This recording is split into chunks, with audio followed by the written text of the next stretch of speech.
ನಮಸ್ತೆ ಸರ್, ಹೇಗಿದ್ದೀರಾ? Hello madam, ಏನ್ ಮಾಡ್ತಿದ್ದೀರಾ? ಓಹ್! ವೇಟ್. ನವರಾತ್ರಿ ಬಂತಲ್ವಾ? ದೇವಿಯ ಘಟಸ್ಥಾಪನೆ ಮಾಡಿ ದೇವಿಯನ್ನ ಸ್ವಾಗತಿಸ್ಬೇಕಲ್ವಾ? ಡೋಂಟ್ ವರ್ರಿ ಬನ್ನಿ, ನಾನು ಹೇಳ್ತೀನಿ ಯಾವ ಥರ ಮಾಡಬೇಕು. Hi, welcome to my channel. ನಾನು ನಿಮ್ಮ ಅಶ್ವಿನಿ.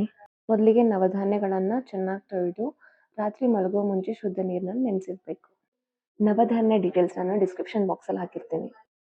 ಕಾಯ್ದಿಟ್ಟ ಹೊಲದಿಂದ ಮಣ್ಣನ್ನು ತಂದು ಅದಕ್ಕೆ ಈ ನವಧಾನ್ಯಗಳನ್ನು ಬೆರೆಸ್ಬೇಕು. ಸೊ ಈ ಮಣ್ಣಿಗೆ ನಾವು ಮದ್ನ ಅಂತ ಕರಿತೀವಿ.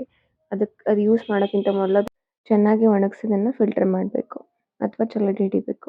ಆಮೇಲೆ ಈ ಜೋಳದ ತೆನೆಗೆ ಈ ಥರ ಮದ್ನ ಹಾಕಿ ರೆಡಿ ಇಟ್ಕೊಳ್ಬೇಕು. ಹಿತ್ತಾಳೆ ತಮ್ಗೆ ತಗೊಂಡು ಅದಕ್ಕೆ ಚಾಚ ಹಚ್ಚಿ ಈ ಥರ ದೀಪ ಹಚ್ಚುವ ಎಣ್ಣೆನ ಹಾಕಬೇಕು. ಘಟಸ್ಥಾಪನೆ ಮಾಡುವ ಜಾಗವನ್ನು ಚೆನ್ನಾಗಿ ಕ್ಲೀನ್ ಮಾಡಿ ಅದ್ರ ಮೇಲೆ ರಂಗೋಲಿ ಬಿಡಿಸಿ ಪತ್ರೊಳ್ಳಿ ಹಾಕಿ ಆಮೇಲೆ ನವಧಾನ್ಯ ಮಿಕ್ಸ್ ಮಾಡಿರುವ ಮದ್ನವನ್ನು ಹಾಕಿ ಈ ಥರ ಹಿತ್ತಾಳೆ ತಮ್ಗೆಯನ್ನು ಇಟ್ಟು ಆಮೇಲೆ ಇನ್ನೊಂದು ಮಣ್ಣಿನ ಮಡಿಕೆನ ಇಡ್ತೀವಿ. ಉತ್ತರ ಕರ್ನಾಟಕದಲ್ಲಿ ಈ ಥರ ಚಿಕ್ಕ ಮಣ್ಣಿನ ಮಡಿಕೆಗೆ ಕುಳ್ಳಿ ಅಂತಾರೆ. ಅದ್ರ ಮೇಲೆ ಮುಚ್ಚುವಂಥ ಮುಚ್ಚಳಕ್ಕೆ ಹಣತೆ ಅಂತ ಕರೀತಾರೆ. ದೀಪಕ್ಕೆ ಹಚ್ಚುವ ಬತ್ತಿಯನ್ನ ಈ ಥರ ವಿಭೂತಿಯಲ್ಲಿ ಚೆನ್ನಾಗಿ ಸೂಸಿ ಹಚ್ಚೋದ್ರಿಂದ ದೀಪ ಚೆನ್ನಾಗಿ 9 ದಿನಗಳ ಕಾಲ ಉರಿಯುತ್ತೆ ಅಂತ ನಮ್ಮತ್ತೆ ಹೇಳ್ತಿದ್ರು. ಪೂಜೆಗೆ ಬೇಕಾಗುವ ಸಾಮಗ್ರಿಗಳೆಲ್ಲ ಇರಲೇಬೇಕು. ಲಾಸ್ಟ್ ಇಯರ್ ನಮ್ಮತ್ತೆ ಘಟಸ್ಥಾಪನೆ ಮಾಡುವ ಪ್ರೊಸೆಸ್ ಎಲ್ಲ ಹೇಳಿ ಕೇಟಿ ಕೊಟ್ಟಿದ್ರು. ನಮ್ಮತ್ತೆ ಟೀಚರ್, ಸೊ ಈ ವರ್ಷ ಟೆಸ್ಟ್ ತಗೊಂಡ್ರು ನನಗೆ. ಆದರೆ ಟೆಸ್ಟಲ್ಲಿ ನಾನು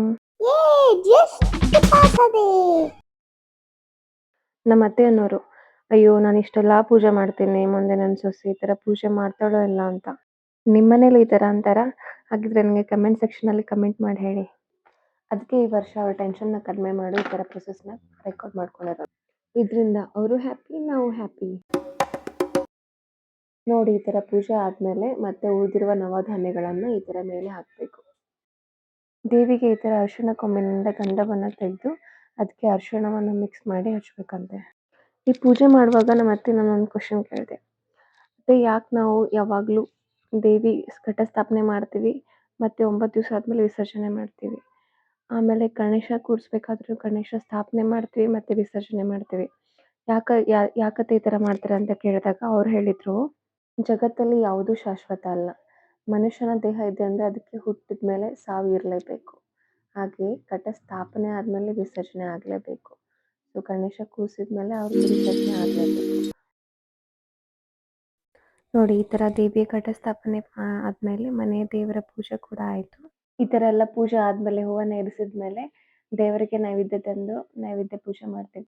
ಹೀಗೆ ಪ್ರತಿದಿನ ಪೂಜೆ ಆದಮೇಲೆ 9 ಬೊಟ್ಟನ್ನು ಇಟ್ಟು ಅದಕ್ಕೆ ಕುಂಕುಮ ಅರಿಶಿಣ ಹಚ್ಚಿ ಪ್ರತಿದಿನವನ್ನು ಕೌಂಟ್ ಮಾಡ್ತಾರೆ.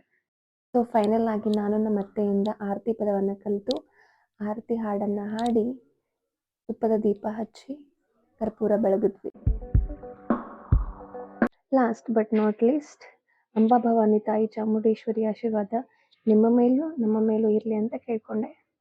ನನ್ನ ಮೊದಲನೇ ವಿಡಿಯೋ ಇಷ್ಟ ಆದರೆ ಲೈಕ್ ಮಾಡಿ, ಶೇರ್ ಮಾಡಿ ಮತ್ತು ಸಬ್ಸ್ಕ್ರೈಬ್ ಮಾಡಿ.